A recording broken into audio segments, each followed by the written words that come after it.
Rebonjour à tous. Eh bien, je vous propose de méditer un deuxième passage du livre du ciel de Louisa Picaretta. Au nom du Père qui m'a créé, du Fils qui m'a sauvé et du Saint-Esprit qui me sanctifie. Amen. Jésus, à nouveau, nous nous plongeons en toi, dans ton acte unique et éternel d'amour, dans ta divine volonté.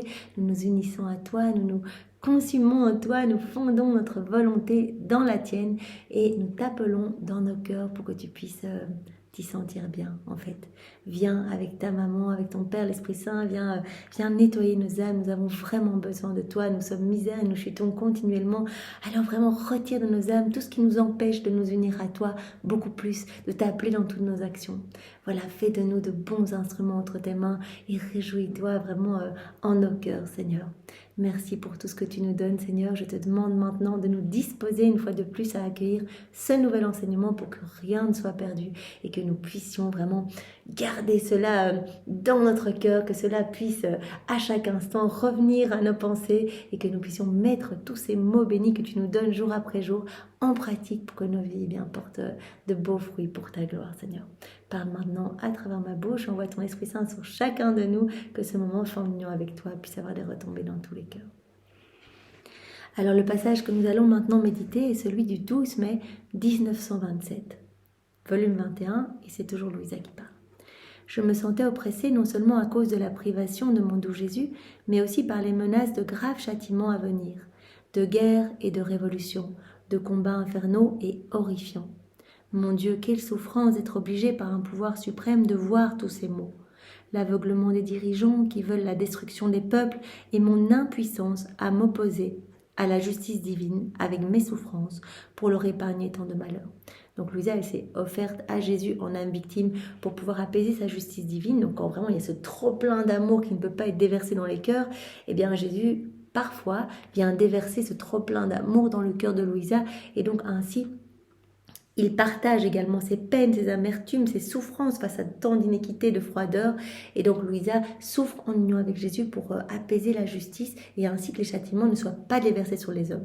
Mais parfois, Jésus ne se montre pas à Louisa en disant c'est indispensable. Cela fait partie vraiment des piliers divins. Et pour maintenir l'équilibre vraiment divin, il faut que ma justice puisse s'exercer pour que les âmes puissent revenir à Dieu. Combien d'âmes, bien dans la souffrance, dans la détresse, dans les obstacles, dans des choses plus difficiles, se mettent à genoux et commencent à prier Dieu. Donc Dieu le sait et tout ce qui lui importe, ce sont nos âmes. Peu importe notre vie ici, il veut que toutes nos âmes soient sauvées. Ces petites vies ici sont vraiment comme un grain de sable par rapport à ce qui nous attend, à l'éternité qui nous attend là-bas.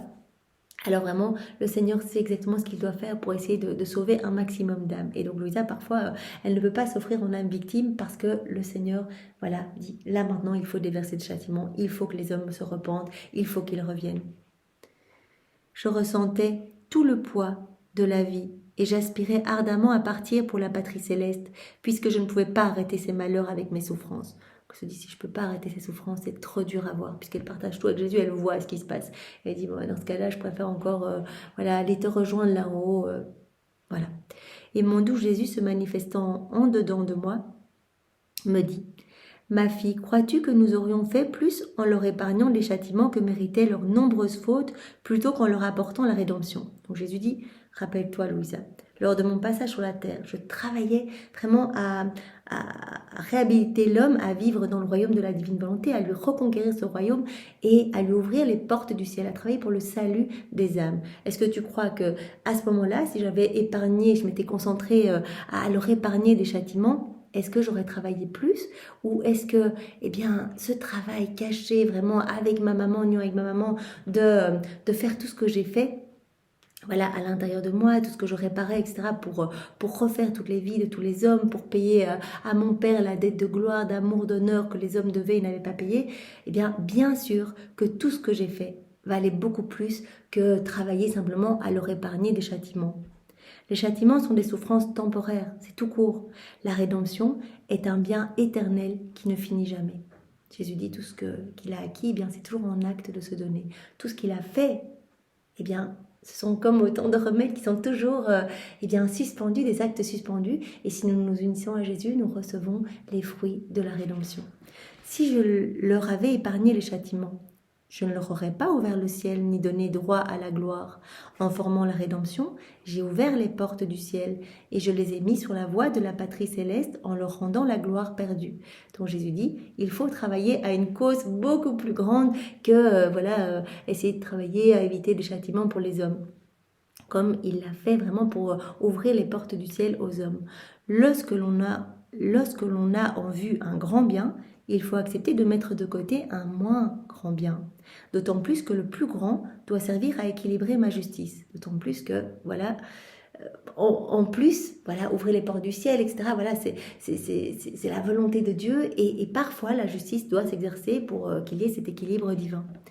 Et jamais mon humanité ne pourrait ni ne voudrait s'opposer à cet équilibre divin. De plus, les châtiments devaient servir de rappel aux créatures, de voix pour les réveiller de leur sommeil coupable et les inciter à reprendre le droit chemin. Les châtiments, c'est parfois indispensable pour réveiller l'homme, pour le secouer et qu'il reprenne le bon chemin. Et les châtiments devaient servir de lumière pour les guider. Ces châtiments étaient aussi des moyens de les aider à recevoir les biens de la rédemption.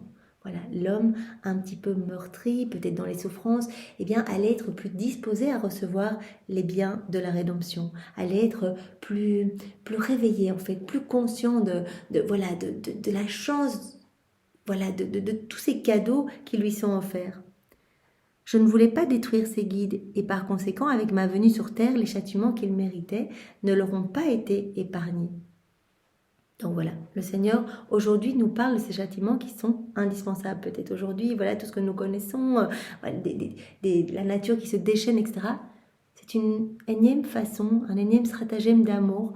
Jésus autorise ces choses pour que les hommes reviennent à lui et pour que sa justice soit vraiment puisse s'exercer et que l'équilibre divin puisse vraiment rester établi.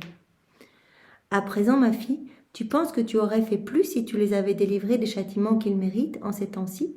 Et voyant qu'il n'en est rien, la vie te semble pénible et tu voudrais venir au ciel. Dit Louisa, regarde-toi dans ta situation, parce que tu n'as pas pu empêcher ces châtiments, que tu n'as pas pu t'offrir pour que je puisse déverser sur toi et non sur les hommes les châtiments, tu te sens mourir de douleur, tu as envie de partir au ciel, mais tu as une mission beaucoup plus importante. Comme moi j'avais cette mission de la rédemption, toi tu as cette mission de vraiment de former ce royaume de la divine volonté en union avec moi, d'être vraiment la dépositaire de toutes mes connaissances relatives à ma divine volonté.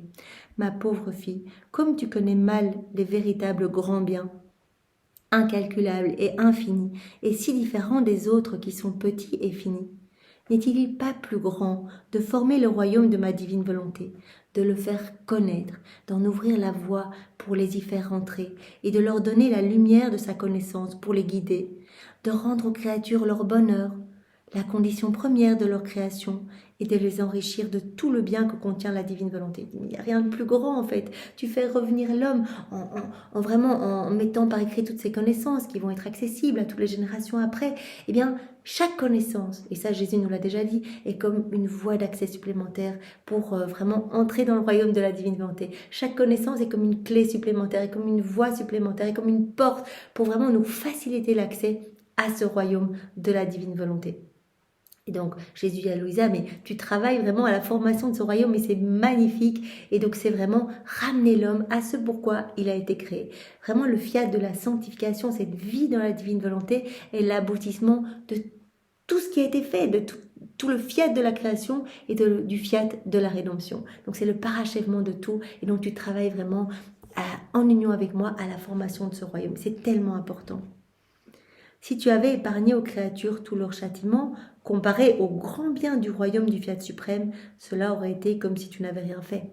En fait, si tu avais juste travaillé à être âme victime pour épargner les châtiments et apaiser la justice divine, rien par rapport à ce que tu es en train de faire en union avec moi pour vraiment que l'homme puisse redevenir un enfant de lumière, faire partie de la famille royale, etc. C'est pourquoi, si tu te trouves dans la même situation, tu dois être heureuse de former le royaume de la divine volonté qui surpasse toute chose. Donc, reste ici, sur la terre. Il y a encore beaucoup de connaissances que je dois te donner, Louisa. Et vraiment, ton travail est important. Et donc, chaque connaissance va pouvoir toucher, va pouvoir percuter une âme, va pouvoir transformer une vie. Et vraiment, au plus il y a d'âmes qui sont touchées, au plus mon royaume va pouvoir s'établir sur la terre. Parce que ces âmes vont commencer à faire des actes. À chaque acte qui est fait en union avec moi, ce sont les frontières de mon royaume qui s'élargissent, non seulement dans cette âme, mais aussi dans d'autres âmes et sur la terre. Donc vraiment, ce que tu fais, Louisa, c'est vraiment primordial. Tu as cette mission vraiment très importante. Quant au châtiment, tu dois les laisser au moins en partie suivre leur cours. Donc ne cherche pas à comprendre, fais-moi confiance. Voilà, si je dois déverser le châtiment et que je ne viens pas te voir pour apaiser ma justice, c'est qu'il y a une raison, c'est que vraiment des hommes ont besoin de cela pour se repentir et revenir à moi. D'autant plus que je te garde sur terre pour le royaume de ma volonté, ce qui est ta mission spéciale. Tu as cette mission spéciale. Voilà, en premier, la formation de mon royaume. Mais la terreur que j'éprouvais après les terribles malheurs que Jésus m'avait fait voir était si grande que je ne voulais pas rester sur cette terre et je me disais, on dirait qu'un ennemi éloigne de moi la mort et me contraint à traverser cet exil. Je crois souvent que je vais mourir. Il y a quelques mois encore, je pensais que j'allais arriver dans ma patrie céleste, mais tout est parti en fumée. Cet ennemi me résiste et je dois rester dans la misérable prison de mon humanité. Elle aspire qu'à une chose, c'est voilà, être unie à Jésus dans sa gloire, être dans le ciel, être bien, être près de son Jésus chéri. Et elle se dit, mais à chaque fois que je crois que je vais partir, en fait, non, je suis enfermée dans la prison de mon humanité et je dois continuer ma mission. Quel est ce pouvoir qui me combat, qui m'empêche de partir dans le ciel? Et quel est celui qui s'oppose à mon bonheur d'être avec Jésus, qui freine mes pas, empêche mon envol, me barre la route de façon si cruelle et si dure, et qui me fait reculer? Je pensais à cela lorsque mon doux Jésus se manifesta en moi et me dit, c'est vrai que dans les premiers volumes, Jésus souvent lui dit, eh bien, si tu veux partir, ok, je vais te prendre avec moi. Et puis après, à ce moment-là, il montre à Louisa vraiment plein de pécheurs obstinés, etc. Et lui dit, non, tu as cette mission importante de les ramener vraiment, de les ramener à leur juste place. Tu as cette mission aussi d'âme victime. Donc, à chaque fois, elle croit qu'elle va pouvoir venir dans sa patrie céleste. Et Jésus lui dit, non, en fait, c'est trop important ta mission et tu dois accueillir tellement de connaissances pour qu'on puisse faire descendre sur la terre le royaume de la divine volonté. Ma fille, ne sois pas triste, tu te fais de la peine et je souffre de te voir tant souffrir. Puisque Louisa, elle souffre dans la divine volonté, eh bien sa souffrance part en écho partout et donc Jésus souffre terriblement. Veux-tu savoir qui est cette grande puissance hostile, celle qui t'empêche de mourir? C'est le ciel tout entier qui t'empêche de prendre ton envol vers la patrie céleste, après quoi tu soupires depuis longtemps.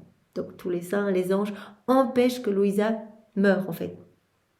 Toute la création, tout le monde se trouve autour de Louisa à chaque fois qu'elle fait un acte, à chaque fois qu'elle bat des cils, à chaque fois qu'elle tousse ou n'importe quoi. Eh bien chaque acte, amène de la lumière partout, convertit des âmes partout, dans le passé, dans le futur. Cela obtient la sainteté des saints que nous connaissons du passé, etc.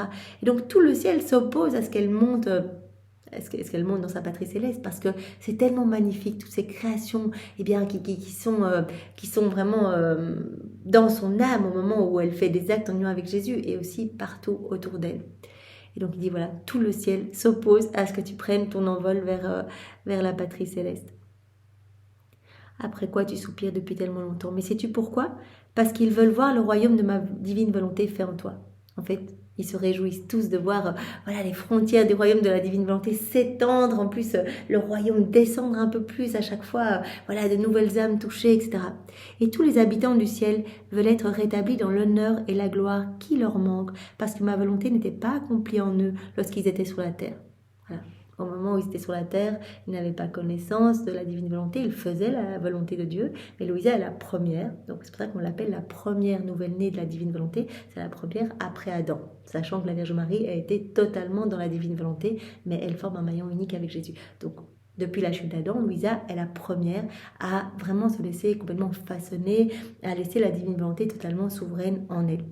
Et donc, elle redonne par tous ces actes, tous ces mouvements, toutes ces réparations, toutes ces connaissances qu'elle reçoit, elle redonne une gloire complète à tous les saints du ciel, à tous les anges.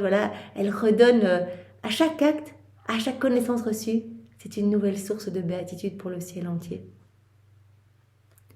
Ils veulent par conséquent que ma volonté soit accomplie en toi, afin qu'à travers toi, ils puissent recevoir leur complète gloire. Donc ça, c'est magnifique. Aussi, lorsqu'ils te voient sur le point de prendre ton envol, vouloir partir dans le ciel, toutes les puissances du ciel s'y opposent et elles te font obstacle de la manière la plus énergique. Mais sache que cette puissance céleste n'est pas hostile, mais amicale. Voilà. Ils veulent juste recevoir continuellement voilà, une gloire accidentelle, recevoir une gloire complète par tous les actes que fait Louisa, puisqu'elle travaille à la formation du royaume. Et bien voilà, à chaque fois, tous peuvent recevoir des effets bénéfiques des actes qu'elle fait. Mais nous aussi, alors qu'on est bien après Louisa, et les âmes du passé aussi. Donc vraiment, Jésus dit, c'est pas quelque chose d'hostile envers toi, de te laisser sur la terre pour que tu souffres. C'est vraiment juste parce qu'il y a tellement de bienfaits, tellement de lumière quand tu agis en union avec Jésus que c'est tellement beau. Elle t'aime beaucoup et agit pour ton propre bien. Donc cette puissance céleste. Sais-tu, ma fille, que celle qui forme le royaume de ma volonté sur terre formera la couronne complète de leur gloire au ciel? Et cela te semble-t-il peu de chose, qu'ils attendent d'une de leurs sœurs cette gloire complète du fiat suprême? Par conséquent, ma fille, redis avec moi, fiat, fiat, que ta volonté soit faite. J'étais triste mais totalement immergée dans la divine volonté, et mon doux Jésus ajouta, ma fille, lorsque j'appelle des âmes de façon spéciale et extraordinaire, j'agis comme un roi qui nomme ses ministres, et qui avec eux légifère, règne et gouverne son royaume. Voilà, Louisa est comme un ministre appelé pour une mission spéciale, cette mission tellement importante, voilà, de former le royaume de la divine volonté. Et dit, c'est moi en fait qui vient tout faire. C'est ce que je fais, moi aussi, j'appelle ces âmes, donc qui ont reçu des missions spéciales, à faire partie de mon royaume, et j'établis les lois qui gouverneront le monde. Et comme toi, Louisa, je t'ai appelée de façon spéciale à vivre dans la cour de ma divine volonté. Elle te fait partager ses secrets les plus intimes et te fait voir les maux, les guerres et les préparatifs infernaux qui détruiront bien des villes. Et c'est parce que tu es comme ma ministre en fait, que je te partage tout. Voilà, on fait tout ensemble et donc je te montre aussi voilà, les châtiments qui doivent se déverser sur les hommes. Et comme ta petitesse n'est pas capable de supporter la vue de ces maux, il est juste que tu désires venir au ciel. Mais tu dois savoir que souvent les ministres dissuadent le roi d'instituer les lois punitives. Et s'ils n'obtiennent pas tout ce qu'ils demandent, ils obtiennent toujours quelque chose. Jésus dit, de toute façon, toutes tes prières, ça touche mon cœur. Et même si je dois exercer ma justice, eh bien, il y aura quand même des petites choses que je vais te donner. Tes prières ne partent pas en vain puisque ce sont mes prières. Les prières que Louisa elle fait, eh bien, ce sont les prières de Jésus, ce sont des prières divines. Donc cela touche le cœur de Dieu. Et donc il dit voilà, comme un roi, quand un ministre supplie, eh bien parfois le roi ne sort pas, n'institue pas des lois punitives. Eh bien ici, c'est la même chose quand tu pries dans ma volonté.